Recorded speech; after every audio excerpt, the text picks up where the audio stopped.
지난주에 새벽 기도를 마치고 집에 가는 차 안에서 라디오를 듣는데 한 청취자가 사연을 보냈습니다. 자신은 이른 아침마다 주변에 있는 공원 또 둘레길을 걸으면서 여러 가지 생각을 정리하고 혼자만의 시간을 갖고 있는데 요즘은 혼자 걷는 게 많이 무섭고 두렵다는 그런 사연이었어요. 늘 걷던 공원이고 자신에게는 정말 익숙한 그런 둘레길이었지만 왜 갑자기 그 청취자가 혼자 그 길을 걷는 게 두렵다고 말할까? 아마 여러분들은 다 그 이유를 아실 거라고 생각합니다. 최근 들어 자주 발생하고 있는 이른바 묻지마 범죄 때문이겠죠. 지난달 7월 21일에 서울 신림역에서 한 남성이 지나가는 행인들을 상대로 무차별적으로 흉기를 휘두르는 일이 있었습니다. 많은 사람들이 그 뉴스를 보고 깜짝 놀랐습니다. 그런데 얼마 지나지 않아 2주 후인 8월 3일에 경기도 분당 서현역에 있는 쇼핑몰에서 더 큰 흉기 난동 사건이 발생했습니다. 그리고 그로부터 또 2주 후인 8월 17일에 신림동에 있는 한 등산로에서 어떤 남성이 한 여성을 무차별적으로 때리고 성폭행까지 하는 그런 사건이 일어났습니다. 제가 지난주에 어떤 그 뉴스 기사를 이렇게 보니까 경찰이 지난 7월 21일에 신림역에서 그 흉기 난동 사건이 일어난 이후에 21일까지, 8월 21일까지 약 한 달 동안 온갖 그 인터넷에 그 올라와 있는 살인 예고 글들을 조사를 했다고 해요. 그래서 431건의 그 글을 발견을 했고, 그 중에 그 글을 작성한 192명을 검거했다고 합니다. 그리고 그 사람들 가운데서 20명을 실제로 구속했다고 하는 그런 기사를 제가 보았습니다. 우리나라가 어쩌다가 이렇게 위험하고 혼자 걸어다니기 무서운 그런 나라가 되었는지 마음이 참 참담하고 안타까운, 그리고 걱정과 또 불안이 밀려오는 그런 요즘입니다. 심지어는 흉기 난동 사건이 너무 자주 일어나니까 어떤 사람들은 그런 사건이 일어날 때 자신을 보호하려고 방어 차원에서 또 흉기를 가지고 다니는 사람들이 있다고 합니다. 도대체 이런 일들이 왜 자꾸 일어나는 걸까? 전문가들을 찾아서 여러 가지 그 인터뷰를 해봤는데 그 전문가들조차도 그 이유를 정확히 분석해내지 못하고 있어요. 그래서 이런 묻지마 범죄를 이상동기 범죄다, 이렇게 그 명칭조차 바꿨다고 그렇게 말합니다. 제가 검색을 해보니까 이상동기 범죄란 뚜렷하지 않거나 일반적이지 않은 동기를 가지고 불특정 다수를 향해 벌이는 폭력적인 범죄다, 이렇게 정의를 하고 있어요. 그러니까 쉽게 말하면 왜 이런 범죄를 일으키고 있는지 그 원인을 모르겠다는 거예요. 그런데 저는 개인적으로 이런 사건, 사고 소식들이 계속 들려올 때마다 목회자로서 참 고민이 많았습니다. 요즘 우리 사회에 일어나는 너무나 중요하고 그리고 온 국민이 관심을 갖고 있는, 그리고 두려움에 떨고 있는 이 문제에 대해서 그래도 우리가 뭔가 신앙적으로 함께 이야기를 나누고 또 우리 성도들에게 또 이 사회에 뭔가 그래도 복음적인 그런 해답을 줘야 하지 않을까라는 그런 책임감을 느꼈기 때문입니다. 사회적으로 분석이 안 되고 또 정신적으로, 내면적으로 그 원인을 알 수 없다고 해서 많은 국민들이 두려워하고 있고 심각한 문제로 대두되고 있는 이 현상에 대해서 그냥 모른 척 가만히 넘어가기가 참 쉽지 않았습니다.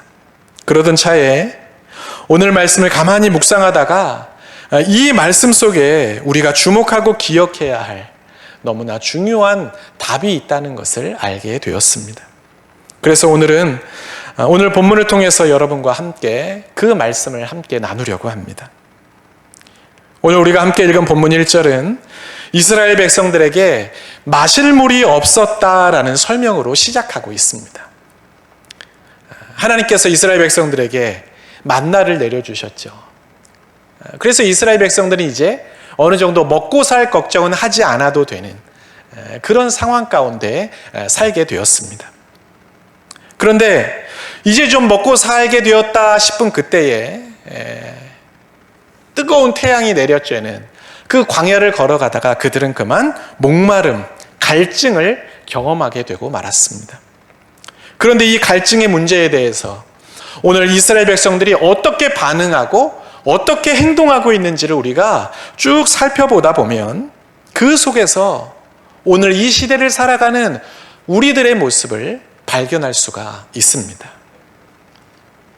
오늘 본문은 광야에서 일어난 아주 유명한 또 하나의 사건입니다. 광야에서 일어난 여러 가지 많은 사건들이 있지만 우리가 잘 알고 있는 홍해를 가르는 사건, 그리고 그와 더불어서 반석에서 물이 나오는 그 사건이 바로 오늘 본문의 내용입니다. 조금 전까지만 해도 먹을 양식이 없어서 불평하고 원망하던 이스라엘 백성들은 하나님의 은혜로 날마다 먹을 양식을 공급받게 되었습니다. 정말 하나님의 은혜로 일용할 양식을 얻을 수가 있었어요. 너무나 감사하고 행복한 일이었죠. 그들에게 가장 중요한 문제, 생존의 문제가 해결되었기 때문입니다. 배고픔으로 인해서 어쩌면 곧 죽을지도 모른다고 생각했던 그들에게 하나님은 살 길을 열어주셨습니다. 하지만 이 양식을 주심으로 인해서 기뻐하고 감사했던 그들의 마음은 그렇게 오래가지 않아요. 신광야를 떠나서 오늘 본문에 나오는 그 르비딤이라는 곳에 도착을 했는데 이번에는 마실 물이 없어서 그만 그들이 어려움에 처하게 되었습니다. 그러니까 방금 전까지만 해도 하나님께서 우리에게 양식을 주신다고 감사하다고 하나님을 찬양한다고 했던 그들의 입술에서 불평과 원망의 말들이 다시 터져나오기 시작합니다. 그런데 우리는 여기서 아주 중요한 사실 하나를 발견하게 됩니다.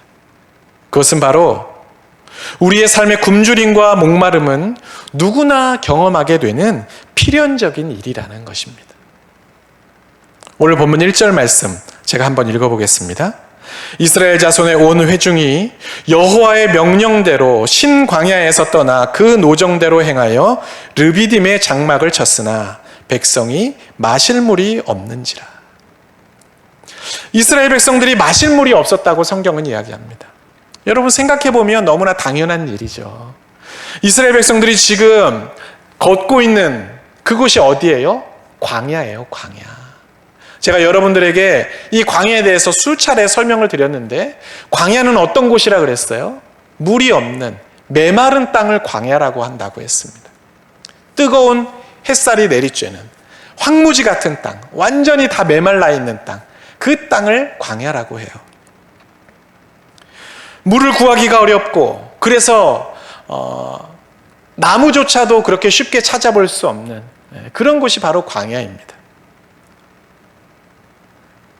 낮에는 직사광선을 그대로 다 받으면서 걸어야 하는 그런 땅이 바로 광야예요. 그러니까 여러분 얼마나 이스라엘 백성들이 목이 말랐겠어요. 8월이 돼서 제가 요즘은 잘 걷지 않지만 그래도 7월까지만 해도 제가 점심시간이면 이 옆에 있는 공원을 자주 이렇게 소화도 시킬 겸 걸었습니다. 그런데 처음 출발할 때는 뭐 이 정도 햇빛이면 천천히 걸으면 그래도 괜찮겠다 싶은 마음으로 걸었는데 한 바퀴도 채 돌지 않았는데 그 뜨거운 태양에 막 숨이 턱턱 막히고 땀이 비오듯해요. 너무 힘들더라고요. 그래서 몇 번 그렇게 돌았더니 얼굴이 이렇게 새까맣게 탔어요. 우리 집사님들, 권사님들이 저보고 어디 좋은 데 갔다 왔냐고 얼굴이 왜 이렇게 탔냐고 그랬는데 좋은 데 간 게 아니라 여기 배수지공원 걷다가 이렇게 탔어요. 여러분, 이 공원, 여긴 그래도 나무가 있고, 그죠? 얼마 되지 않는 그 거리임에도 불구하고 이렇게 얼굴이 타고 목이 마르고 숨이 막히는데, 여러분, 광야에서 그늘도 없이 햇빛을 피할 수도 없는 그곳에서 매일매일을 살아가고 있는 이스라엘 백성들이라면 얼마나 목이 말랐겠어요. 더군다나 이스라엘 백성들은 지금 사람 수가 몇 명이나 돼요? 거의 200만 명가량 된다고 우리가 그렇게 이야기를 하잖아요. 그렇게 많은 사람들이 마실 물이 광야에 어디 있겠어요? 그러니 그들이 목이 말라서 갈증을 느끼고 더 이상 못 살겠다고 그렇게 아우성 치는 것은 어찌 보면 지극히 당연한 일이라고 할 수가 있습니다. 그런데 여러분, 곰곰이 생각해 보면 이스라엘 백성들이 지금 마실 물이 없어서 목마름을 겪고 있는 이 상황이 사실은 당연한 일은 아니에요. 오늘 본문 1절 말씀에서 우리가 놓치고 있지만 주의 깊게 봐야 하는 표현이 하나 있습니다. 그것은 바로 여호와의 명령대로라는 표현이에요. 여호와의 명령대로. 그러니까 여러분, 이스라엘 백성들이 지금 목이 마른 것은 하나님의 명령을 거스르고 자기들 마음대로 살다가 목이 마른 게 아니라는 거예요. 그들은 분명히 하나님의 말씀대로 순종했고 하나님의 인도하심을 따라 살고 있음에도 불구하고 목마름을 지금 경험하고 있다는 사실입니다. 여러분, 이해할 수 없는 일이죠. 하나님의 뜻대로 살아가면, 하나님의 인도하심에 우리가 순응하고 살아가면 우리의 인생에 목마름이 느껴지지 않아야 하는데, 풍족해야 하는데, 오늘 이스라엘 백성들은 그러지 않았다는 거예요. 오히려 하나님의 뜻대로 하나님의 인도하심을 따라 살고 있음에도 불구하고 그들은 목마름을 경험하고 있습니다. 무슨 얘기예요? 신앙의 여부와 상관없이, 순종하느냐 순종하지 않느냐와 상관없이 이 땅을 살아가는 모든 사람들은 목마름, 삶의 결핍을 경험하게 된다라는 것입니다. 그게 인생이라는 거예요. 그런데 여기서 목마름과 굶주림이란 단순히 육체적인 것만을 의미하는 것은 결코 아닙니다. 육신의 배고픔과 갈증을 우리가 경험하기도 하지만 내면의 갈증과 굶주림을 경험하기도 해요. 그리고 영적인 배고픔, 영적인 목마름을 우리는 겪기도 합니다. 그 누구도 이러한 목마름과 굶주림을 경험하지 않고 늘 풍족하게, 늘 만족하며 살아가는 인생은 이 세상에 단 한 사람도 없습니다. 돈이 많고 성공한 사람이라고 해서, 인기가 많은 사람이라고 해서, 자기가 하고 싶은 모든 일들을 다 성취했다고 해서 예외가 아니에요. 술과 도박과 마약과 음란함으로 공허한 마음을 채우려고 하는 사람들이 이 세상에 얼마나 많이 있는지 모릅니다. 우울증과 불안증에 시달리고 삶의 허무, 인생의 회의감을 토로하는 사람들이 얼마나 많이 있는지 몰라요. 그래서 여러분, 우리가 TV를 틀면 수많은 사람들이 상담 프로에 나와서 나는 이러이런 정서적인 장애가 있다, 이런 삶의 회의가 있다, 우울증이 있다, 여러분, 이런 것을 수도 없이 이야기하고 있어요. 그만큼 굶주림과 목마름, 결핍은 모든 사람들이 경험하게 되는 피할 수 없는 현상이라는 것입니다. 그러니 여러분, 혹시라도 여러분들이 살다가 뭔가 마음에 허무함이 느껴지고 인생의 덧없음이 갑자기 확 밀려오고 여러분들의 그 마음에 영적인 굶주림과 목마름이 느껴진다고 해서 여러분 너무 낙심하거나 실망하실 필요가 없어요. 누구에게나 일어날 수 있는 일이기 때문이에요. 중요한 것은 그래서 그 갈증과 굶주림을 나는 어떻게, 누구를 통해 해결할 것인가? 그게 중요한 것입니다. 나만 이런 심각한 상황을 만났다고 생각하거나 또는 누구 때문에, 어떠한 사회적인 문제 때문에 내가 이렇게 어려움을 당하고 있는지 그 원인을 찾는 데 집중하면 여러분 결코 문제는 해결되지 않습니다. 스스로 자책감에 빠져 자신을 괴롭히거나 또는 사회적인 책임이라고, 지도자의 책임이라고, 교회의 책임이라고 책임을 전가하고 탓하는 데에 에너지를 쓰면 오히려 더 심각한 일들이 일어나는 것을 우리는 보게 돼요. 오늘 본문에 나오는 이스라엘 백성들이 그랬어요. 마실 물이 없어서 목마름을 경험하게 되었을 때, 그렇다면 우리가 이 문제를 어떻게 해결해야 될까? 그것을 그들은 생각하지 않고 누구 때문에 지금 우리가 이렇게 힘들게 되었는지 그 원인을 찾기 시작합니다. 그리고 그 사람에게 뭔가 안갚음을 하고 자신들의 그 분노를 표출하고 싶어 했어요. 결국 그들은 이 모든 게 다 모세 때문에 일어난 일이라고 판단을 내립니다. 오늘 본문 2절 말씀에 보면 백성이 모세와 다투어 이르되 라는 표현이 나오고 있어요. 모세와 다투어 이르되. 여러분, 본문에 다투다라고 말하니까 뭔가 그냥 서로 말다툼하고 티격태격한 것 같은 그런 가벼운 일처럼 보이지만 여러분, 실제로는 굉장히 위험하고 과격한 그런 상황이었습니다. 4절 말씀에 보면 모세가 하나님께 자신이 처한 상황을 토로하고 있는 장면이 나오는데 모세가 이렇게 말하고 있어요. 모세가 여호와께 부르짖어 이르되 내가 이 백성에게 어떻게 하리이까? 그들이 조금 있으면 내게 돌을 던지겠나이다. 단순한 그냥 말다툼이 아닌 거예요. 모든 책임이 모세에게 있다고 그들이 믿었기 때문에 우리가 흔히 하는 말로 이 모든 고통과 아픔의 원흉인 저 모세, 그 모든 원인이 모세라고 생각했기 때문에 그들은 모세를 원망했고 비난했고 모세에게 자신들의 그 분노의 감정을 쏟아내기 시작했고 그 감정을 결국 못 이기고 돌을 던지려고까지 했다라는 것입니다. 네가 우리를 힘들게 했으니, 네가 우리를 이렇게 고통 가운데 몰아넣었으니 네가 책임지라고, 너도 한번 당해보라고, 그렇게 지금 자신들의 분노를 표현하고 있는 겁니다. 여러분, 하지만 모세는 달랐어요. 여러분, 우리가 오늘 본문을 읽으면서 잊지 말아야 하는 건 모세도 이스라엘 백성들과 마찬가지로 목마른 상태에 있었다는 거예요. 모세도 마실 물이 없었습니다. 모세가 지도자라고 해서 모세만 특별히 마실 수 있는 물을 따로 이렇게 가지고 다니지 않았어요. 이스라엘 백성들이 모세를 상대로 막 항의를 하니까 마치 이스라엘 백성들만 너무 고통스럽고 모세는 살만한 것처럼 우리가 그렇게 생각할 수 있는데 그렇지 않아요. 모세 또한 그 광야에서 날마다 그 땡볕에 고통스럽고 힘든 하루하루를 보내고 있었습니다. 하지만 모세는 백성들과 다른 태도, 다른 반응을 보입니다.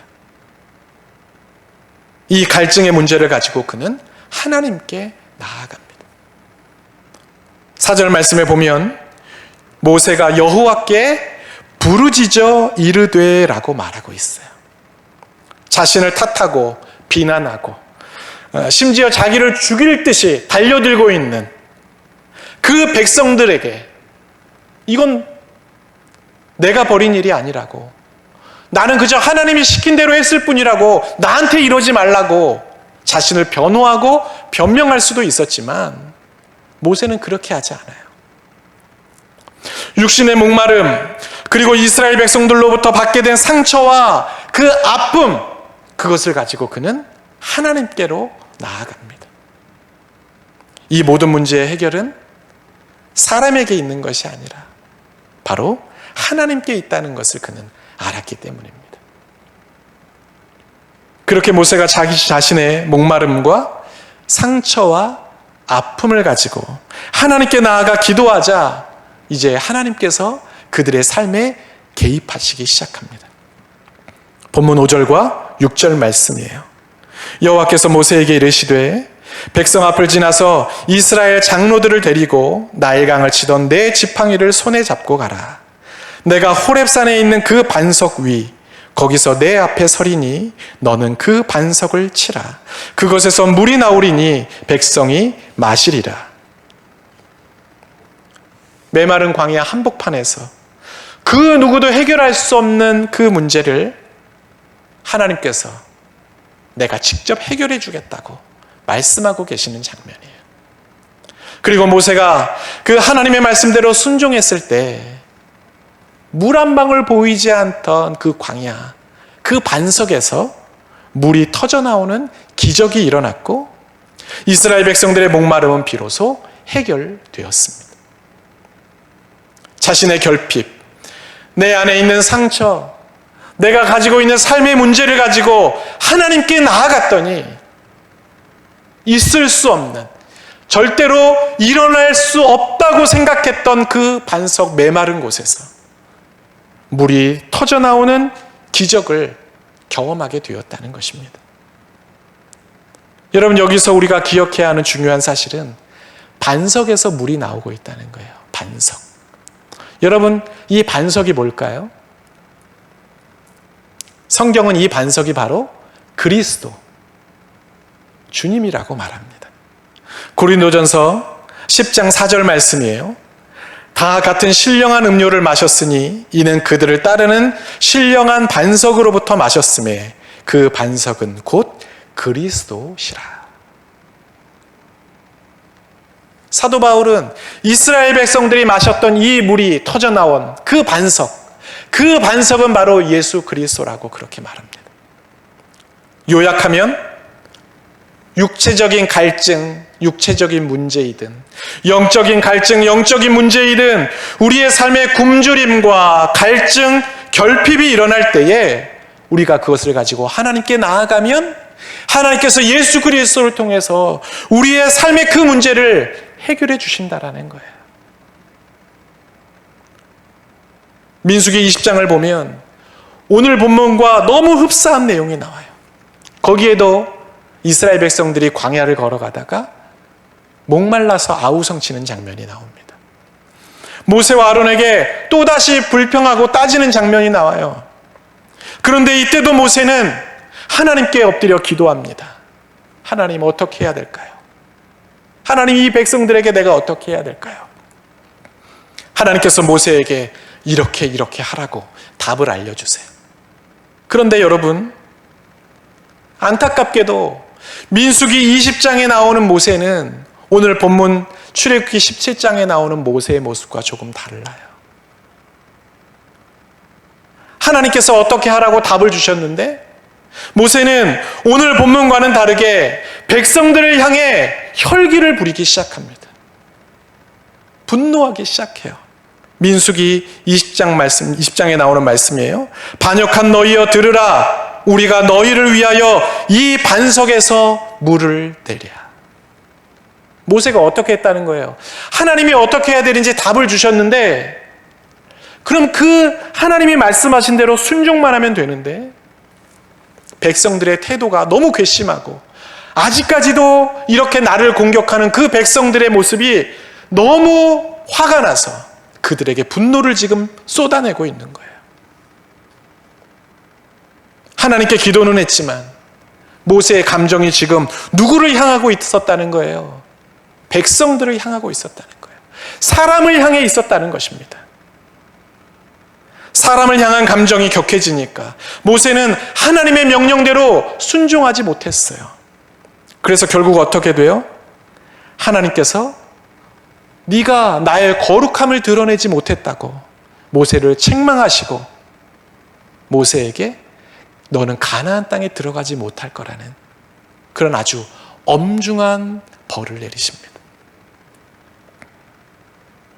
똑같이 하나님 앞에 기도했지만 우리의 감정을 하나님께 쏟아내느냐 아니면 다른 사람들과 똑같이 환경과 사람들에게 그대로 그것을 표출해내고 있느냐, 거기에 따라서 완전히 다른 결과를 우리는 얻게 된다는 것입니다.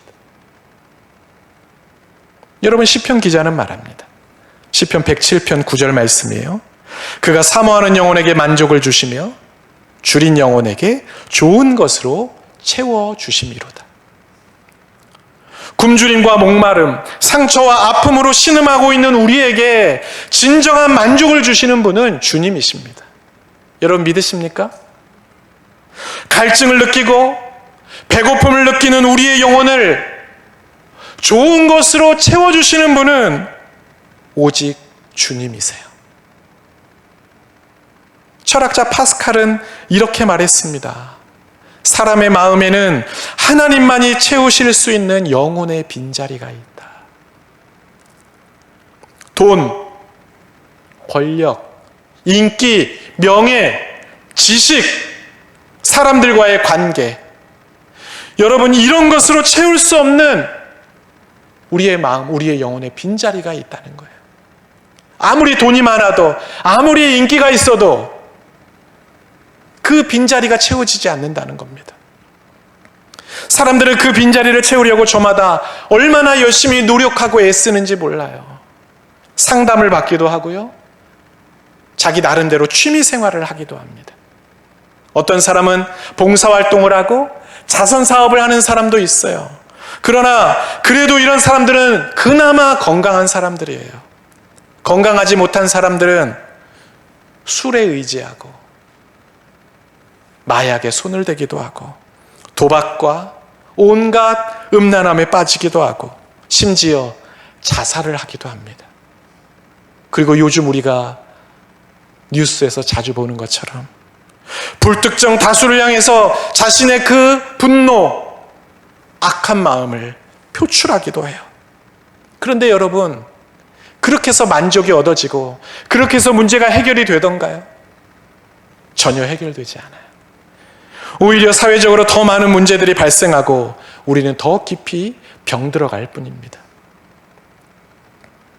우리가 예전에 많이 불렀던 복음성가 중에 사람을 보며 세상을 볼 땐 뭐가 없었네?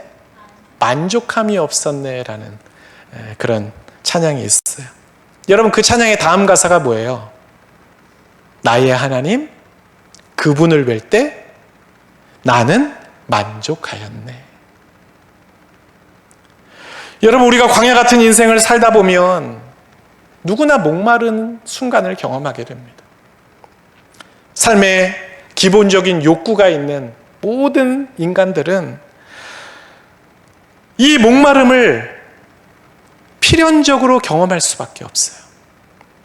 무엇인가 불만족스럽고 부족한 것을 느끼는 순간은 생각보다 자주 우리에게 찾아와요.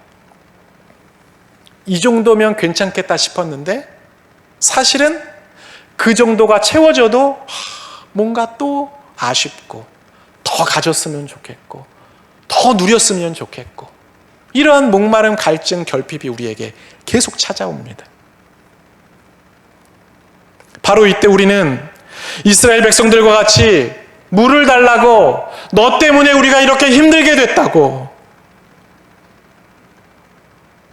책임지라고 사람이나 환경에 대해 분노하고 우리의 감정을 쏟아내서는 안 됩니다. 상황이나 사람에게서 답을 찾으려고 하면 안 된다는 거예요. 절대로 상황이나 사람은 우리에게 답이 되지 않습니다. 우리의 삶의 필요를 채우시고 우리의 영혼의 목마름까지도 해결해 주시는 주님께 답이 있음을 우리는 알아야 합니다.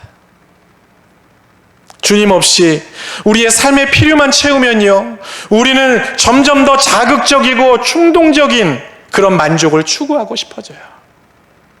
그러나 주님으로 인한 만족을 얻으면 내가 조금 덜 가져도 괜찮고 조금 모자라도 괜찮습니다. 우리에게 그것이 문제가 되지 않아요. 왜요? 주님께서 우리의 영혼에 만족함을 주시기 때문입니다. 세상은 점점 자기 만족을 위해 물불 가리지 않는 시대로 변해가고 있습니다. 여러분, 그래서 우리는 정신을 똑바로 차려야 합니다. 잘못된 것에서 우리의 영혼을 점점 더 병들게 하고 피폐하게 만드는 곳에서 우리의 만족을 찾으려고 해서는 안 돼요. 사모하는 영혼에게 만족을 주시는 그 주님, 그 주님을 우리는 찾아야 합니다. 우리의 인생의 목표를 바로 세우고 주님으로 인해 누리는 진정한 만족과 기쁨을 경험하는 저와 여러분 모두가 되시기를 주님의 이름으로 간절히 축복합니다. 아멘. 기도하겠습니다. 사랑의 주님, 오늘 우리는 술과 도박과 투기와 마약과 음란함, 그리고 불특정 다수를 향한 범죄와 분노가 가득한 세상을 살아가고 있습니다. 이 땅의 많은 사람들이 자기 안에 있는 결핍의 원인과 그의 해답이 무엇인지를 알지 못해 더 자극적인 것에서 만족을 얻으려고 하고 충동적인 행동으로 자신의 그 감정을 쏟아내고 있습니다. 하지만 그것 때문에 세상은 오히려 병들고 있고 사람들은 끊임없이 목마름을 호소하고 있음을 고백합니다. 주님, 병든 이 땅을 치유하여 주옵소서. 잘못된 길로 달려가고 있는 이 민족을 불쌍히 여겨 주옵소서. 이렇게 많은 사람들이 불안과 두려움과 결핍 속에 살아가고 있는 이때에 우리의 목마름을 온전히 해결해 주시는 분은 주님인 것을 말씀을 통해 다시 한번 깨닫게 하시니 감사합니다. 이스라엘 백성들과 같이 우리의 문제와 아픔의 원인을 사람에게서, 환경에서 찾으려고 눈에 불을 켜고 살아가는 인생이 아니라 사모하는 영혼을 만족해 하시며 줄인 영혼에게 좋은 것으로 채우시는 주님을 바라보며 주님께 즐거움과 만족을 구하며 살아가는 믿음의 사람들이 되게 하여 주옵소서. 인간이기 때문에 누구나 경험하게 되는 목마름이지만 그 해답은 모든 인생을 창조하신 하나님께 있음을 기억하고 날마다 하나님께 나아가 우리의 상한 마음과 목마름을 토로하고 주님의 은혜를 구하는 인생들이 되게 하여 주옵소서. 그래서 병든 이 땅을 치료하시는 하나님, 우리의 목마름을 해결하시는 하나님, 하늘 양식으로 생수의 강으로 우리를 만족해 하시는 그 하나님의 은혜를 날마다 경험하며 살아가는 우리 모두가 되게 하여 주옵소서. 예수님의 이름으로 기도하옵나이다. 아멘.